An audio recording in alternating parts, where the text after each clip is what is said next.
journalists, whatever you want to call people like me, into going into a fortress mentality. It'll force mainly mainline conservatives to join with the police state as an answer to the thuggism they see growing on the outside, and that will only turn us over to a centralized gang system that's even worse. We are degenerating slowly but surely into a road warrior scenario, and it's not glamorous like the movies. It's hellish. I've looked at every angle of this, the way the media is hyping it, the way they keep saying that I'm saying it's an imminent invasion, an imminent takeover. It could be that they're planning major race riots throughout the summer, which we know they're already pushing via the Justice Department, and this could be an excuse to pre-deploy them. I'm not saying that. We're speculating. We're saying we're speculating. It could be they're planning to run false flags against the military during the operations and then claim that we in the new media, the alternative media, the patriot media spurred that. It could be they are profiling areas where they know unstable people are that will get scared and think it's some type of UN Red Dawn invasion. And there could be friendly fire. There could be a friendly fire operation that can be blamed on the public.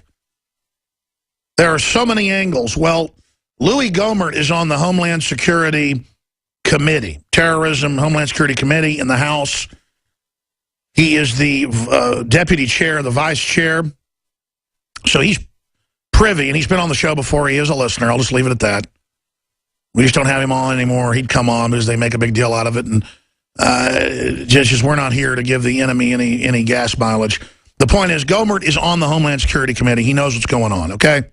He's an Army officer, veteran, combat veteran. He's a smart guy. He doesn't hate the military like the media says.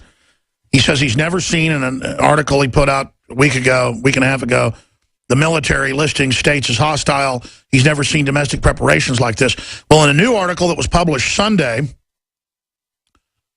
in a Texas paper, and we're linked to it on Infowars.com, the congressman came out and said that it's clear that they're trying to provoke a fight with Texans, and that they may want to try to get people to do something to the military as a pretext to demonize the liberty movement. So he's saying exactly what I'm saying, and I don't know whether he's independently getting this information or he's listening to the show and agrees with it, or whether he just came to his own conclusion. The point is, you've got Senator Cruz, Congressman Gohmert, Governor Abbott, all of them agreeing that we've got too many federal power grabs happening. I mean, again, the president outside of law has dissolved the border, pays to ship the illegals in from Somalia, you name it, gives them free vouchers, gives them ID cards, lets them vote. That's totally lawless. Is shutting off our power plants, is shipping guns into Mexico to blame the Second Amendment. They got caught with those documents, CBS News. They're running Benghazi. They're funding Al-Qaeda. They are starting wars with Russia. They are just federalizing everything. Of course, when you see an unprecedented 10-state, 2-month drill where they talk about doing illegal things, simulated illegal things, and dressing in civilian attire and interfacing with the public, you'd be crazy not to say, hey, we should look into this. But that's all we said 6 weeks ago, back in March. We did not say it's imminent takeover, look out, lock and load. But that's what the media keeps saying we're saying. So Jade Helm, from the preparations for race riots and civil unrest, and all these top anthropologists and sociologists and political scientists saying they believe there's going to be race riots this summer that could, quote, destabilize and bring down the country. We were showing those headlines last week, mainstream news, to all the weird military preparations. The economy is obviously going into free fall right now. You've got all these ramped up preparations to take on the liberty movement. I don't know what the globalists are going to do. I know their playbook. I know their playbook. I know what's in the playbook. I don't know what play they're going to call until I see them line up on the line. 11 guys on the line. then I can try to, know what the next move is going to be. But that might be a trick. It could be something else. The parallels with football or chess or any game and with what's happening currently are staggering. I just know this. There's a massive buildup and preparation that does not appear to be a drill on so many fronts, not just Jade Helm. We're getting videos every day or two of urban warfare drills training to take on veterans, gun owners, libertarians, sovereign citizens. So there's a giant gear up going on. Not for the motorcycle gangs, not for the Mexican mafia, not for the Crips and Bloods, not for all the crime we see out there. It's for the patriots. We're going to come back, hit some more news, open the phones up, get your take on all of this. Stay with us. We're on the two. Armored vehicles, checkpoints, militarized police, motorcycle gangs, hordes of third world populations pouring in as their populations explode. And the EU says European Union countries must have quotas of millions of illegals a year to be legalized and given everything free to further maneuver the nations towards bankruptcy and collapse so the mega banks can then consolidate and buy up everything in the country for pennies on the dollar. Then they'll shut the borders down for good, use the internal third world populations as the new political body for divide and conquer, while carrying out forced population reduction in the third world. That's the next phase of this. But right now they're bringing in substantive enough numbers for the balkanization great game model. I do not believe the historic shootout in Waco, from what I've seen, 24 hours into this, it'll be 24 hours in about 30 minutes. I do not believe this is an inside job, a false flag, a staged event in Waco at the Twin Peaks burger joint.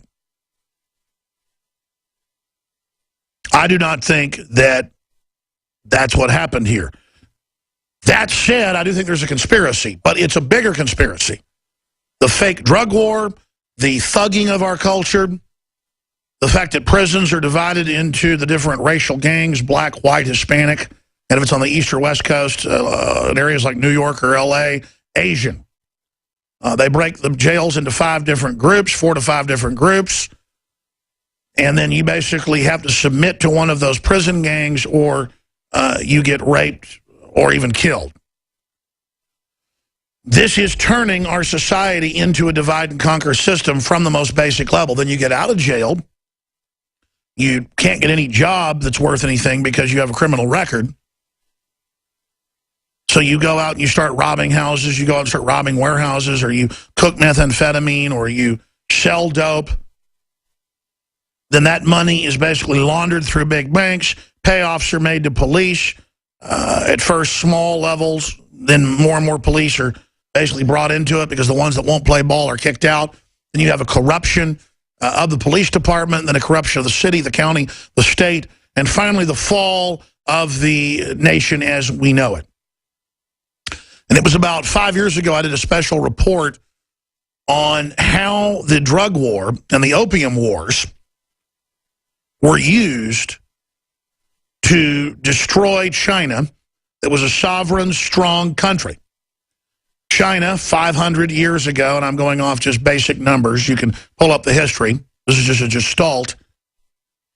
A simplification. Outlawed the importation of opium out of India and Vietnam into their country. The British only had a few ports they were allowed to operate.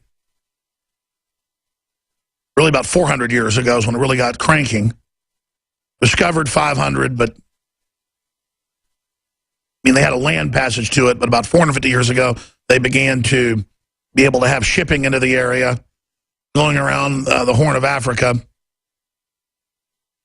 going around the southernmost tip of Africa, and then around the Horn, and up over to China and the Indian Sea and the subcontinent, and they began to import opium into China. And China made it illegal. And it took them well over 100 years just to get a foothold in port cities. But then they could corrupt the local officials who could get some of the money because it was a black market and incredible amounts of money would be paid for the addictive substance.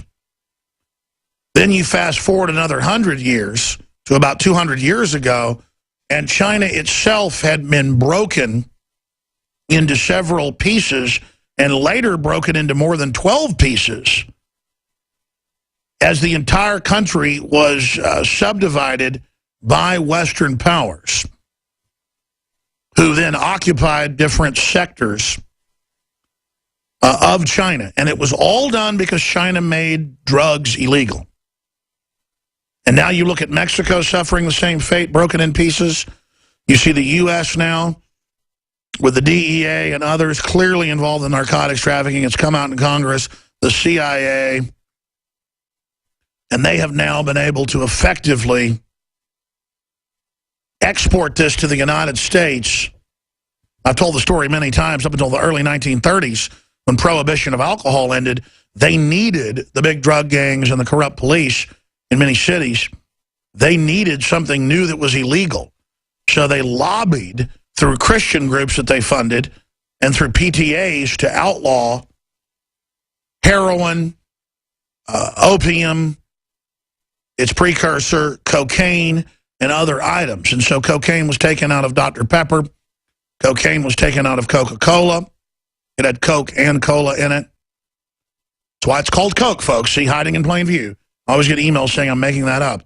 No, the secret ingredient, they call it a secret ingredient because people get upset, is decocainated cocaine. That's cocaine flavor. It's what cola is. Well, it's Coke mixed with cola, other flavoring.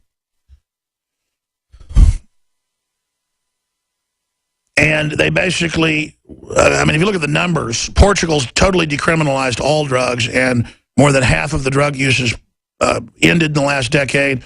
Their prison population has shrunk in size. That's because the globalists already run that country and just made the decision to not destabilize it, so they've moved in the right direction. I guess there's some positives when the globalists totally run your country or want it as a safe haven like Switzerland. They kind of start leaving you alone and end the wartime economy, but not here. We are a sector for this to happen. And the drug war is a hidden tax, not just in the billions it costs every year, but the liberties we lose, the young people getting on drugs, the women selling themselves for drugs, the houses getting broken into so that people can steal items to fund their drug habit. The list goes on with the problems it causes. But nevertheless, you can't argue with the facts that you could walk in to a drugstore and go up to the soda fountain until the mid-1930s and tell them what you wanted to be put in your drink with the soda water and get yourself a opium drink, a cocaine drink, a mix of the two. Whatever you wanted, they had it.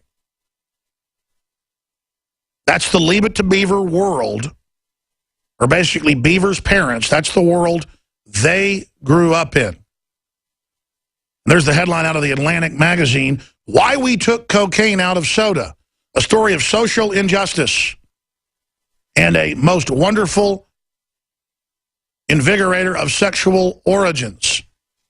And that's a whitewash article out of the Atlantic.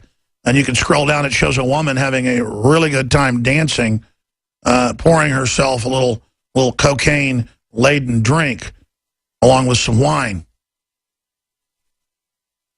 When cocaine and alcohol meet inside a person, they create a third unique drug, and then it breaks it down. And it works like cocaine, but with more euphoria. How do you pronounce that word? So small on screen, I can't see it. Coca-ethylene. And so it goes on to break down how they started mixing the two.